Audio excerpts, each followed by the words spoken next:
سب سے پہلے یہ جاننا ضروری ہے، بلکہ یوں سمجھیں کہ جب آپ بچے کی شادی کرتے ہیں تو اس بچے کو یہ سمجھانا ضروری ہے کہ بحیثیت شوہر تیری ذمہ داری کیا ہے۔ جو قرآن و سنت میں ایک شوہر پر لازم اور ضروری قرار دیا گیا، جو اس کی ڈیوٹی ارشاد فرمائی گئی، وہ تین ہیں۔ ہدایہ شریف کے اندر امام برہان الدین مرغنانی رحمۃ اللہ تعالی علیہ آپ نے یہ بات لکھی کہ بیوی کی، زوجہ کی جملہ جائز ضروریات اور اخراجات، اس کا شرعاً جو ذمہ دار ہے وہ شوہر ہے۔ ہدایہ شریف کے اندر اس کی تفصیل یہ ارشاد فرمائی گئی کہ بیوی مسلمان ہو یا کتابیہ، اس کا ہر قسم کا خرچہ شوہر پر واجب ہے، جبکہ بیوی اپنے آپ کو شوہر کے سپرد کر دے اور اس کے گھر میں منتقل ہو جائے۔ یعنی ہمارے ہاں یہ بھی ایک رواج ہے کہ ہم نکاح کر لیتے ہیں، رخصتی نہیں کرتے، تو فقط نکاح کر لینے سے شوہر پر یہ سارے حقوق واجب نہیں ہوتے۔ شوہر پر یہ سارے حقوق تب واجب ہوں گے جب بیوی رخصت ہو کے اس کے گھر منتقل ہو جائے اور زوجہ اپنے آپ کو شوہر کے سپرد کر دے اپنے حقوق پورا کرنے کے لیے۔ جب زوجہ اپنے آپ کو شوہر کے حوالے کر دے، اس کے گھر شفٹ ہو جائے، رخصتی ہو جائے، تو پھر ہدایہ شریف میں ہے تو پھر زوجہ کا ہر قسم کا خرچہ شوہر پر واجب ہے۔ اس خرچہ میں اس کی خوراک، زوجہ کا لباس اور اس کی رہائش داخل ہے۔ یہ بڑی بنیادی بات ہے جو ہمارے سب کے سمجھنے والی ہے۔ یعنی یہ بات ہم بچوں کو سمجھائیں گے کہ جب آپ یہ چاہتے ہیں کہ ہماری شادی کر دی جائے تو بیٹا شادی کے لیے تیرے کچھ واجبات ہیں جو تیرے اوپر لازم ہیں۔ تیرے اوپر لازم ہوگا کہ تو اپنی بیوی کو خوراک دے۔ کیا اپنی بیوی کو کھلانے کے تو قابل ہو گیا ہے؟ اس کے لباس کا بندوبست کرے۔ کیا تو افورڈ کر سکتا ہے کہ بیوی کو لباس دے سکے؟ اور اس کی رہائش کا بندوبست کرے۔ شادی کے بعد شوہر پر لازم ہے، تو بچے کو یہ بتایا جائے گا کہ بیوی کی خوراک، لباس اور رہائش یہ تیرے اوپر واجب ہے۔ اور اس کے ساتھ ایک چیز جو بڑی سمجھنے والی ہے اور بڑی آسان ہے، صرف یوں سمجھیں کہ ہم شاید اس جز کو جو ابھی بیان کرنے لگا ہوں یہ سمجھنا نہیں چاہتے۔ شریعت یہ کہتی ہے کہ بیوی کا ہر قسم کا خرچہ شوہر پہ واجب ہے۔ اس خرچہ میں اس کی خوراک شامل ہے، لباس شامل ہے، رہائش شامل ہے۔ اب تھوڑا غور کریں، جب شوہر پر واجب ہے کہ وہ اپنی زوجہ کے لیے رہائش کا انتظام کرے، تو رہائش کے اندر جو ضروری چیزیں ہیں ان کا انتظام کرنا بھی شوہر پر واجب ہے۔ گھر کے اندر جو ضروری چیزیں چاہیے رہنے کے لیے، اس کا انتظام بھی شوہر پر واجب ہے۔ اس کے ساتھ شوہر پر واجب ہے کہ لباس کا انتظام کرے زوجہ کے لیے۔ اب لباس کا انتظام کرنے کا مطلب یہ ہے کہ یہ نہیں کہ 2 سوٹ لائے اور اس کے حوالے کر دے، بلکہ سوٹ اور سوٹ کے متعلقات، گرمی اور سردی کے لیے جو ضروری ہیں وہ لباس اس کو دینا، یہ ساری شوہر کی ذمہ داری ہے۔ اس کے ساتھ خوراک کا مطلب یہ نہیں کہ بازار جائے اور ایک روٹی لے اور اس کے اوپر ایک ٹکی رکھی اور لا کے اس کو دے دے کہ میرا ذمہ پورا ہو گیا۔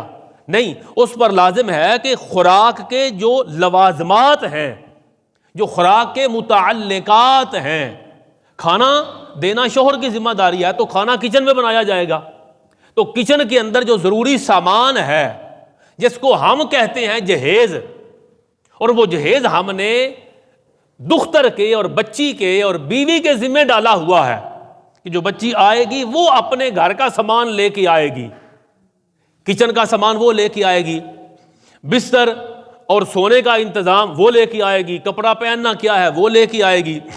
رہائش کے اندر جو ضروری چیزیں چاہیے، جس کو سامان سنبھالنے کے لیے پیٹیاں وغیرہ ہوتی ہیں، بستر ہوتے ہیں، بیڈ ہوتے ہیں، کرسیاں ہوتی ہیں، جس کو جہیز کہتے ہیں۔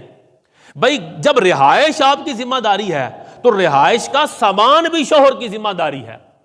جب خوراک شوہر کی ذمہ داری ہے بیوی کو دے تو اس خوراک کے بنانے پکانے کے لیے کچن اور کچن کے جو ضروری لوازمات اور برتن ہیں وہ ساری بھی شوہر کی ذمہ داری ہے۔ خوراک، لباس اور رہائش اور اس کے متعلقات میں سارا جہیز آتا ہے، وہ جہیز کا بندوبست کرنا یہ شوہر پر واجب ہے۔ بدقسمتی سے ہم نے یہ لڑکی والوں کے سپرد کر دیا کہ تم گھر کا سارا سامان دو بچی کو رہنے کے لیے، جبکہ شوہر پر واجب تھا کہ وہ اپنا گھر، رہائش اور رہائش کے اندر خوراک اور لباس کا بندوبست کرے، نان نفقہ افورڈ کر سکتا ہے تب شادی کرے۔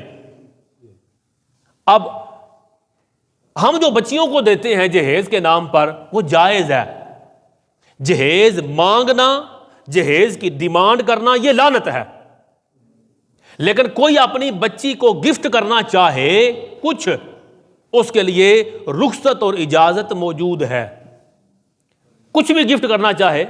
یعنی حضور صلی اللہ تعالی علیہ وآلہ وسلم نے اپنی سب سے بڑی جو صاحبزادی ہیں حضرت زینب، جب ان کا نکاح فرمایا تو پیارے آقا علیہ السلام کی زوجہ محترمہ یعنی بچی کی اماں حضرت سیدہ خدیجہ رضی اللہ تعالی عنہا، آپ نے اپنی بیٹی کو، چونکہ آپ افورڈ کر سکتی تھی نا، بڑی مالدار خاتون تھیں حضرت خدیجہ پاک، افورڈ کر سکتی تھی، تو آپ نے ایک ہار اپنی بیٹی، حضور پاک کی بیٹی سیدہ زینب کو گفٹ کیا تھا شادی کے موقع پر، تو وہ ایک ہار دیا تھا۔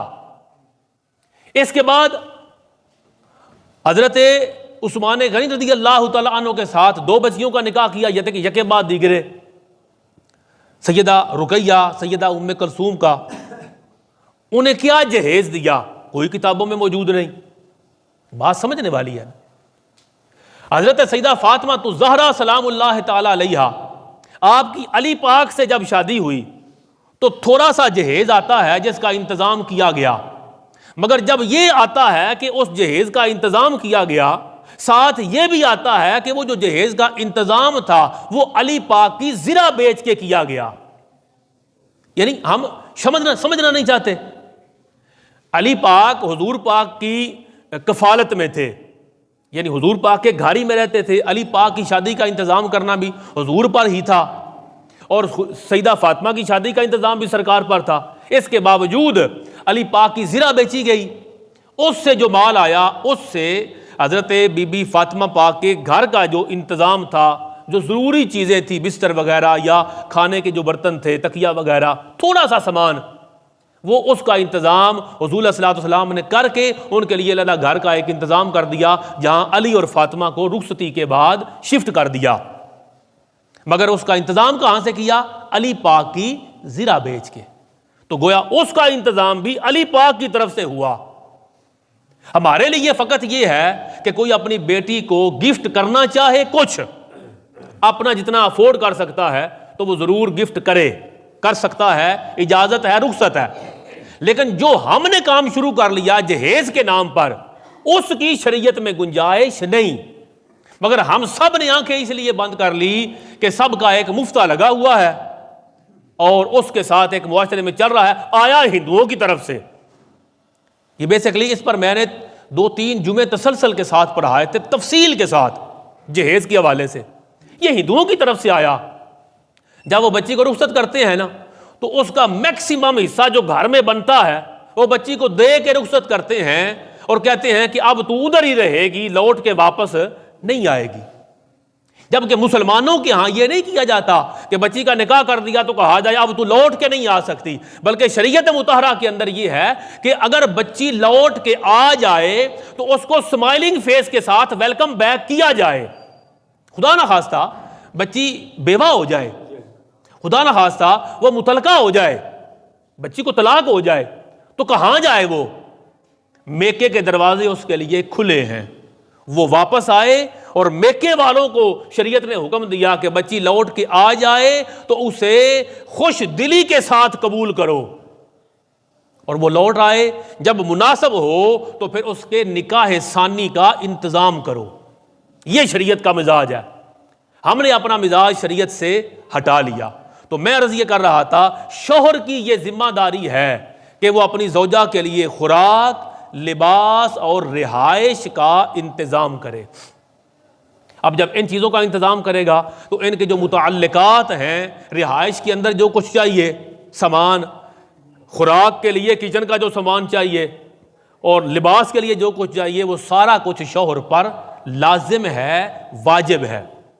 اب یہ اگلی بات ہے، اگر وہ افورڈ کر سکتا ہے تو علیحدہ گھر دے، افورڈ نہیں کر سکتا تو کم از کم ایک علیحدہ کمرہ ایک بیوی کو دینا، یہ اس کا حق ہے اور شوہر پر واجب ہے، جہاں عورت اپنی پرائیویسی کے ساتھ زندگی گزار سکے، پردے کے ساتھ وہ اپنی زندگی گزار سکے۔